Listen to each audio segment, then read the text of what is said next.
चेहऱ्यावरती पिंपल्स येत आहेत का? कितीही ट्रीटमेंट केली तरी पिंपल्स कमी होत नाही आहेत का? तर आजचा हा व्हिडिओ नक्की पहा।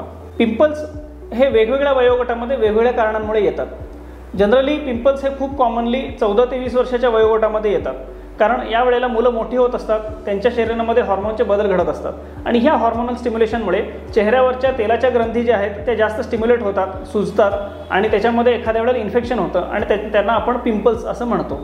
पण 25 वर्षानंतर जर करता आपल्याला कंटिन्युअसली पिंपल्स येत आहेत तर मग त्याचं कारण काही वेगळं असू शकतं आणि ह्याच्यासाठी तुम्ही एका तज्ञ प्लास्टिक सर्जनला किंवा डर्मॅटॉलॉजिस्टला कन्सल्ट करणं खूप गरजेचं आहे। बऱ्याच वेळेला मोटरसायकलवरती विदाऊट हेल्मेट चालवणे ह्याच्याने सुद्धा वाऱ्याच्या इरिटेशनमुळे सुद्धा पिंपल्स येतात। मुलींमध्ये PCOSमुळे पिंपल्स येतात, व्हिटॅमिन D डेफिशियन्सीमुळे पिंपल्स येऊ शकतात।